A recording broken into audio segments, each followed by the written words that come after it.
Olá pessoal, comandante Leonardo Matos aqui, nosso Conexão Geo número 238, hoje é sexta-feira, dia 9 de junho de 2023. Antes de iniciarmos a nossa resenha de geopolítica da semana, síntese dos principais eventos, mais uma vez agradecer a vocês pela confiança no meu trabalho, os comentários que têm feito nas redes sociais, diversas redes, não apenas no YouTube, mas também no Instagram, LinkedIn, etc.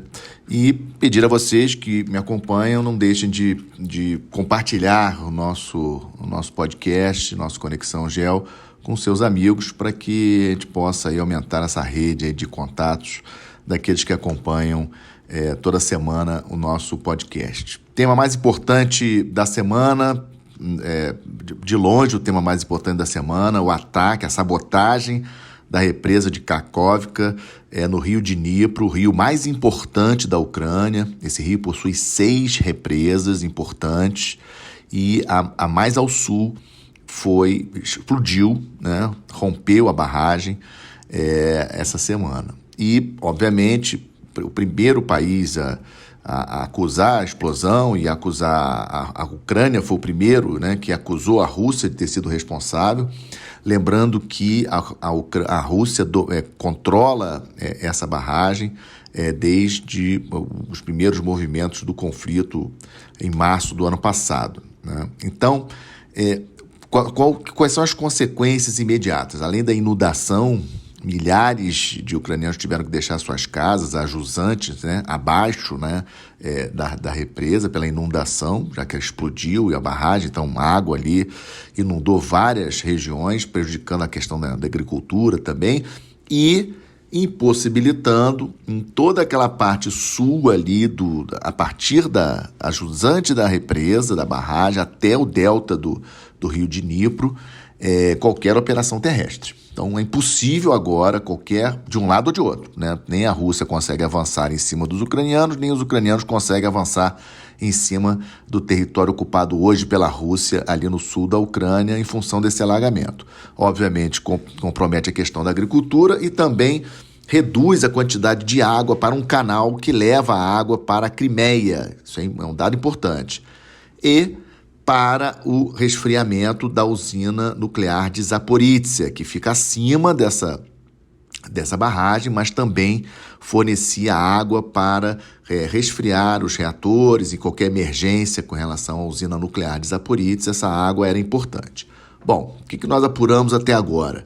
Em relação à água para a Crimeia, realmente o canal que leva essa água para a Crimeia, em função da barragem ter sido explodida, né? Então o reservatório obviamente baixou de água, a quantidade de água do reservatório, e obviamente então uma quantidade menor de água foi por esse canal até a Crimeia. O governador russo da Crimeia já declarou que não teme problemas. Esse canal é responsável por 75% do abastecimento de água da Crimeia, mas o governador lá da Crimeia disse que, por enquanto, a situação está sob controle, os níveis de reserva de água estão acima de 80%, e, por enquanto, não alarmou. E com relação a Zaporizhzhia, a própria Agência Internacional de Energia Atômica já declarou que não vê problemas no momento, porque a usina tem condições de tirar água, digamos assim, de receber água de outras fontes que não essa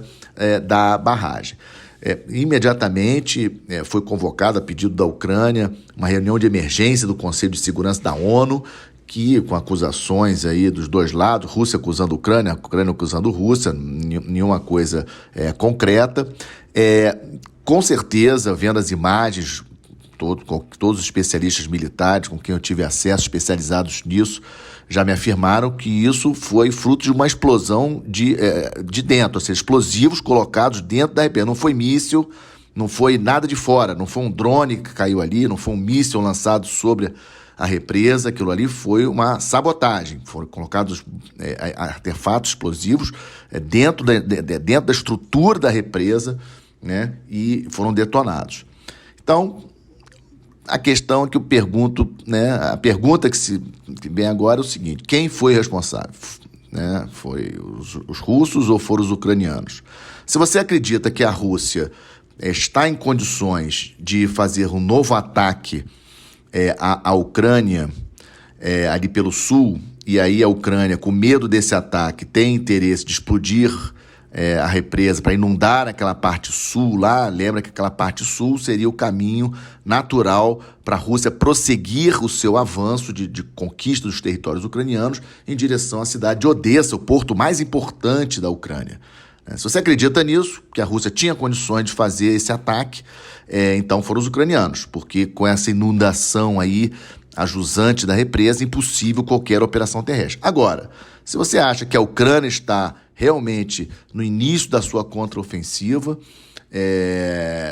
na minha avaliação foram os russos, né? Para impedir que por ali não vai passar não vai ter ataque terrestre por aquela região ali ao sul da represa, aquela região ali da área de Kherson, né? Que vai dar logo na Crimeia. Lembrando a você que Crimeia é de todas as regiões que a Rússia tomou nesse conflito, lembrando que no caso da Crimeia foi em 2014, mas de toda essa região ucraniana que a Rússia hoje está ocupando, a Crimeia é a mais importante.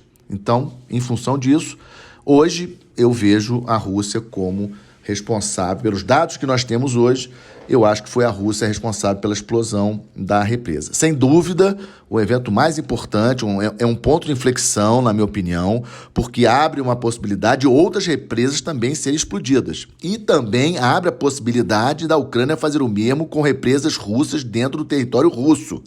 Isso aí é interessante a gente ter na cabeça.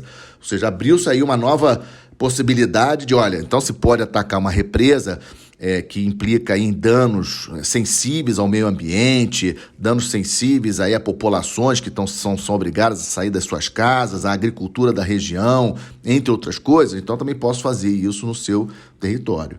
Então é uma questão importante para a gente acompanhar a contraofensiva ucraniana.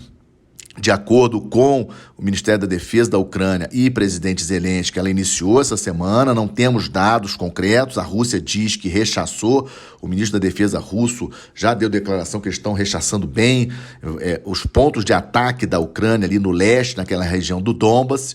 Alguns especulam a possibilidade disso ser uma finta da Ucrânia, ou seja, ter feito esse ataque inicial em algumas posições a leste, ali na região do Donbas, para, na verdade, fazer um ataque direto àquela região mais ao sul de Kherson e também na direção para romper, digamos assim, essa região que hoje é ocupada pela Rússia e dividir em duas partes, chegando ao Mar de Azov. Vamos seguir acompanhando, um conflito super importante e com certeza vamos ter novidades aí pela frente. Segundo tema que trago para vocês, China e Estados Unidos seguindo seus estresses, suas tensões ali, Mar do Sul da China, Taiwan, novidade da semana, final de semana passada, sexta-feira da semana passada, um avião espião americano sobrevoando o grupo de batalha do Fujian, um novo porta-aviões chinês que está em testes, ele ainda não está operacional. E esse avião de espionagem americano, ele foi, digamos assim, teve um caça chinês que se aproximou perigosamente do avião, mandando o avião americano sair dali, estava sobre o Mar do Sul da China, e causou um estresse na sexta-feira. E essa semana, logo depois, no final de semana, uma fragata chinesa se aproximou perigosamente de outro navio de guerra dos Estados Unidos que estava cruzando o Estreito de Taiwan, ou seja, entre a ilha de Taiwan e o continente chinês. Ou seja, estresses continuam. No meio disso tudo, no final de semana passado, sábado e domingo, lá em Singapura, um evento considerado importante, que é o Shangri-La Dialogue, com a presença de vários secretários de defesa, ministros da defesa de vários países. O ministro da defesa da China estava presente, o secretário de defesa dos Estados Unidos estavam presentes, mas acabaram não se reunindo em privado, como era esperado. Eles se cumprimentaram, mas não teve reunião. O secretário de defesa dos Estados Unidos disse que convidou e que foi o ministro da defesa da China que não aceitou essa reunião. Ou seja, a situação ainda muito tensa entre os dois países. E para fechar, tema China, ontem, quinta-feira, o Wall Street Journal lançou uma notícia bomba, né, que não temos como comprovar, obviamente, e o próprio Pentágono e a Casa Branca negaram ter informação sobre isso, de que a China fechou um acordo secreto com Cuba para a instalação em Cuba de uma base de coleta de informações eletrônicas. Não precisamos dizer que faz todo sentido a China escolher Cuba para instalar uma base como essa. Cuba fica muito próxima do território americano, ali da Flórida, um estado importantíssimo dos Estados Unidos, onde fica a sede do Comando Militar Sul dos Estados Unidos, ali em Miami. Então, do ponto de vista militar, do ponto de vista da inteligência, faz todo sentido a instalação dessa base de inteligência, base de coleta de informações eletrônicas lá em Cuba. E não precisamos aqui explicar os laços que Cuba possui com Rússia, possui com China. Vamos seguir acompanhando. E aí, por falar em seguir acompanhando, estamos de olho. No Estamos de Olho de hoje, eu selecionei algumas notícias, primeiras instabilidades sul-americanas, uma rapidinho. O presidente Guilherme Lasso, do Equador, decidiu essa semana não concorrer às novas eleições gerais que foram convocadas dia 20 de agosto. Nós já comentamos esse tema aqui, mas só um dado para você de que o atual presidente, o Guilherme Lasso, ele afirmou que não vai concorrer nas eleições gerais de 20 de agosto. O tema mais importante que estamos de olho na América do Sul hoje é a situação na Colômbia, um escândalo enorme envolvendo o embaixador da Colômbia na Venezuela, o ex-senador Armando Benedetti, e a chefe de gabinete do próprio presidente Gustavo Petro, a Laura Zanabria, e, a princípio, as escutas levavam uma situação particular entre eles, envolvendo aí uma funcionária deles, mas a grande questão é que nessas escutas foi levantado de que poderiam, suspeitas de Caixa 2 ou de levantamento de recursos ilegais para a campanha do presidente Gustavo Petro, para a presidência no ano passado. Então aí estourou como uma bomba, a ponto do presidente demitir o seu embaixador, lembrando que o Armando Benedetti, ele era senador, era um homem de confiança do Petro, nome forte na campanha do Petro, e foi escolhido pelo Gustavo Petro para ser o novo embaixador, o primeiro embaixador dessa retomada das relações diplomáticas entre Colômbia e Venezuela. Vejam bem, o Gustavo Petro não colocou o diplomata de carreira na Venezuela, ele colocou um homem da sua confiança lá. E essas escutas, alguns meios, alguns jornais, inclusive falam de envolvimento do Maduro, presidente da Venezuela, em fornecimento de recursos para a campanha do Gustavo Petro. Então, assim, essa ligação, dinheiro de campanha, o Armando Benedetti ser o embaixador da Colômbia na Venezuela, uma situação muito complexa. O Petro, para tentar acalmar a situação, demitiu os dois, tanto a sua chefe de gabinete como o embaixador da Colômbia na Venezuela. Vamos seguir acompanhando, situação muito tensa. Para tentar melhorar a sua situação, o Gustavo Petro também convocou um protesto para forçar o Congresso colombiano a aprovar as propostas novas que Petro mandou para o Congresso. Apoiadores de Petro foram às ruas na quarta-feira agora para forçar, digamos assim, o Congresso a aprovar essas medidas de Gustavo Petro, mas, na verdade, a popularidade do presidente caiu bastante, a aprovação do seu governo caiu para 33%.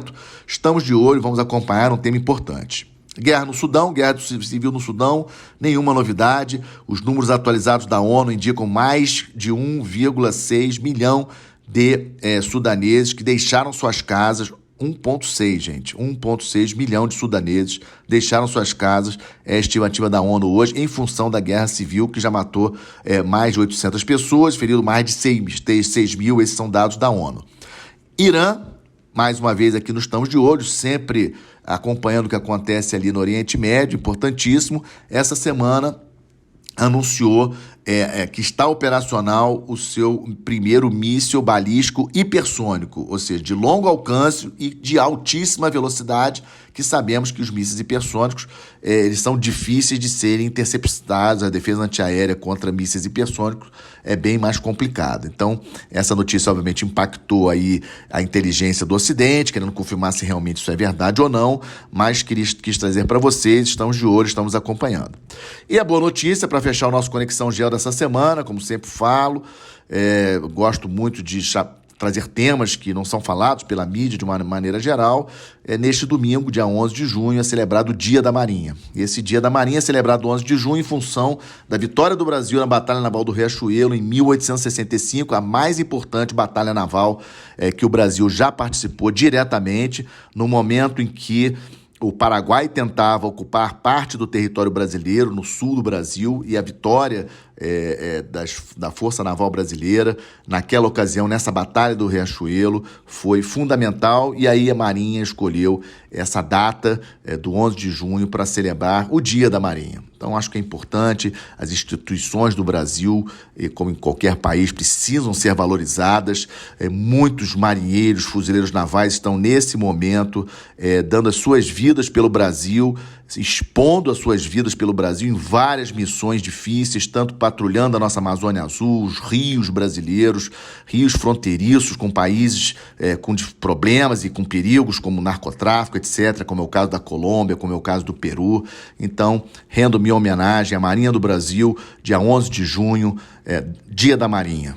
E com isso fecho mais esse Conexão Geo, agradecendo mais uma vez a confiança de vocês no meu trabalho e lembrando a vocês de não deixar de compartilhar, não deixar de deixar seus comentários lá no YouTube, nas redes sociais, que sempre ajudam a aumentar aí a visibilidade aí do nosso podcast. Muito obrigado, bom final de semana, boa semana, até a próxima sexta-feira.